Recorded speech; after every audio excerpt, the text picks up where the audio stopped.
Assalamualaikum warahmatullahi wabarakatuh. Selamat datang di kelas Bu Asih, kelas yang seru dan asik. Hari ini kita akan belajar tentang organ gerak hewan. Nah, apakah kalian memiliki hewan peliharaan di rumah? Hewan apa yang kalian pelihara? Mungkin kucing, anjing, atau mungkin ikan? Pernahkah kalian memperhatikan bagaimana hewan-hewan yang kalian pelihara tersebut bergerak? Setiap hewan dikaruniai Tuhan dengan sistem gerak yang berbeda-beda.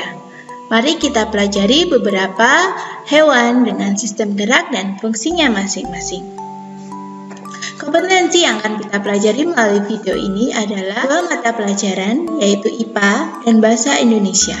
Untuk pelajaran IPA, kalian diharapkan dapat menjelaskan alat gerak, hewan, dan fungsinya. Kemudian, untuk kompetensi Bahasa Indonesia, tujuannya adalah agar setelah menyaksikan video, kalian dapat mengidentifikasi pokok pikiran dari sebuah teks lisan. Oke, mari kita mulai saja. Hewan melakukan gerak untuk beberapa tujuan. Salah satunya adalah untuk mencari makan. Kemudian yang kedua adalah untuk melarikan diri dari musuh atau pemangsa. Yang ketiga adalah untuk berpindah tempat ke tempat yang lebih menguntungkan. Yang keempat adalah untuk bereproduksi. Jadi hewan mungkin perlu bergerak atau berpindah tempat untuk menemukan pasangan sehingga mereka dapat bereproduksi. Atau mereka perlu mencari tempat yang sesuai atau yang lebih baik untuk bertelur dan membesarkan anak-anak mereka. Nah, apa saja sih organ gerak hewan? Nah, seperti sudah kita pelajari sebelumnya, berdasarkan organ geraknya, hewan dapat dibedakan menjadi hewan vertebrata atau hewan yang bertulang belakang dan hewan avertebrata, yaitu hewan yang tidak memiliki tulang belakang. Hewan avertebrata sering juga disebut sebagai hewan invertebrata. Nah, kedua jenis hewan tersebut karena sistem tubuhnya berbeda tentu mempunyai alat gerak yang berbeda-beda pula. Sekarang mari kita mulai belajar mengenai organ gerak hewan vertebrata atau hewan yang memiliki tulang belakang. Hewan vertebrata adalah hewan yang memiliki rangka keras yang berada di dalam tubuhnya, yaitu berupa tulang-tulang. Sedangkan contoh-contohnya antara lain adalah hewan mamalia seperti sapi, kerbau, kucing, anjing, kelelawar, paus, lumba-lumba, dan sebagainya. Juga ikan. Hewan jenis ikan banyak sekali ya. Ada ikan arwana, ikan lele, ikan nila, ikan cupang mungkin, atau ikan koi. Juga jenis burung. Entah itu burung yang dapat terbang seperti burung elang, burung merpati, burung camar, ataupun burung dapat terbang hanya dalam gerak yang terbatas, misalnya seperti ayam, burung puyuh, mungkin burung unta. Nah, selain itu juga ada jenis reptil, misalnya ular, kadal, kemudian buaya, dan sebagainya. Mari kita pelajari beberapa contoh organ gerak hewan vertebrata. Yang pertama adalah ikan. Ikan hidup di air, bukan? Karena ikan hidup di air, Tuhan mengkaruniai ikan dengan sistem gerak yang disesuaikan dengan tempat hidupnya tersebut. Ikan bergerak dengan sirip dan ekornya. Sirip dan ekor ikan memudahkan mereka ketika bergerak di dalam air. Kemudian, contoh hewan yang kedua adalah katak. Katak merupakan salah satu contoh hewan amfibi. Katak bergerak menggunakan organ kaki, entah itu untuk melompat, berenang, atau aktivitas lainnya. Selain itu, gerak katak juga dibantu dengan selaput renang yang ada di antara jari-jari kakinya. Selaput renang tersebut memudahkan katak ketika berenang dan mendayung air. Nah, Selanjutnya kita pelajari organ gerak pada burung. Sebagian besar burung dapat terbang. Karena itu organ geraknya termasuk sayap. Tapi selain sayap, burung juga bergerak dengan kaki. Kaki pada burung digunakan untuk bertengger, berjalan, melompat, juga berenang. Tentu untuk burung-burung yang sering beraktivitas atau mencari makan di dalam air.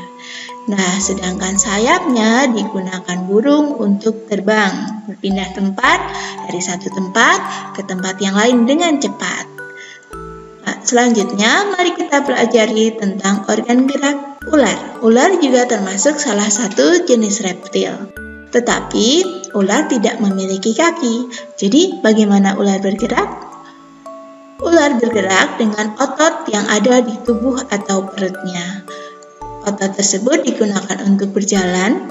Biasanya ketika bergerak, tubuh ular akan meliuk ke kiri dan ke kanan sehingga dapat berpindah tempat dari satu tempat ke tempat lainnya. Selain itu, otot-otot yang ada di tubuh ular juga dimanfaatkan untuk menangkap mangsa. Ular-ular yang tidak berbisa akan membelit mangsanya hingga mangsanya tersebut kehabisan nafas dan dapat ditelan. Selanjutnya, kita pelajari tentang organ gerak kambing. Apakah kalian pernah melihat kambing secara langsung? Anak kambing lucu sekali ya, suka melompat ke sana dan kemari. Kambing bergerak dengan organ berupa kaki untuk berdiri, berjalan, juga melompat dan berlari. Selanjutnya, bagaimana dengan kadal? Organ gerak apa yang mereka miliki? Kadal merupakan salah satu hewan reptil yang memiliki 4 kaki. Nah, kecuali kadal tidak berkaki, ada juga kadal yang tidak berkaki. Nah, kadal yang berkaki bergerak menggunakan kakinya, digunakan untuk berjalan, juga ekor. Ekor dalam sistem gerak kadal menjaga keseimbangan ketika kadal memanjat pohon sehingga mereka tidak mudah jatuh. Organ gerak apa yang itik punya? Itik bergerak salah satunya dengan kakinya. Kaki itik digunakan untuk berjalan ataupun berenang. Selain itu, itik juga mempunyai selaput renang pada jari-jari kakinya yang memudahkan mereka bergerak di dalam air atau berenang. Kemudian, itik juga mempunyai sayap yang dapat digunakan untuk terbang. Organ gerak yang sama juga dimiliki oleh burung-burung laut seperti pelikan, burung camar, dan burung laut lainnya. Mereka mencari makan di dalam air sehingga mereka dilengkapi dengan selaput renang yang memudahkan mereka untuk berenang. Selanjutnya, kita akan mempelajari beberapa contoh hewan avertebrata. Hewan avertebrata tidak memiliki rangka dalam atau endoskeleton. Sebagian hewan avertebrata memiliki rangka, tetapi rangka tersebut adalah rangka luar. Contoh hewan yang memiliki rangka luar, misalnya siput, kemudian belalang. Nah, kita pelajari tentang organ gerak belalang. Belalang dilengkapi Tuhan dengan 2 kaki belakang yang panjang dan kuat dibandingkan kaki-kaki depannya. Kaki yang panjang tersebut sangat berguna ketika belalang akan melompat sehingga ia dapat memperoleh tolakan yang kuat dan dapat berpindah tempat dengan cepat dari satu tempat ke tempat lainnya. Selain itu, kaki belalang yang lain cukup bermanfaat ketika mereka berjalan. Selain itu, belalang juga memiliki sayap. Sayap tersebut digunakan untuk terbang. Kalau kupu-kupu, organ geraknya juga berupa kaki yang digunakan untuk berjalan atau bertengger dan sayap yang digunakan untuk terbang. Sedangkan ubur-ubur, hewan laut yang luar biasa ini bergerak dengan alat gerak berupa otot yang ada di tubuhnya yang transparan, naik turun sehingga menghasilkan gerakan. Selain itu juga ubur-ubur dilengkapi dengan tentakel yang juga bermanfaat untuk berenang dan mencari mangsa. Bagaimana dengan cacing? Organ gerak apa yang mereka miliki? Cacing tidak memiliki kaki dan juga tidak memiliki rangka sama sekali. Cacing bergerak hanya dengan mengandalkan otot-otot tubuhnya yang digunakan untuk berjalan, baik itu di permukaan tanah maupun di dalam tanah. Siput juga bergerak dengan mengandalkan ototnya. Meskipun memiliki rangka tersebut merupakan rangka luar yang fungsinya adalah untuk melindungi bagian tubuh siput yang lebih lunak. Organ geraknya hanya berupa otot yang digunakan untuk berjalan. Selanjutnya, pernahkah kalian lihat binatang ini? Ini adalah anggang-anggang atau sering juga disebut anco-anco, salah satu serangga yang hidup di air. Serangga yang satu ini dapat berjalan di atas air.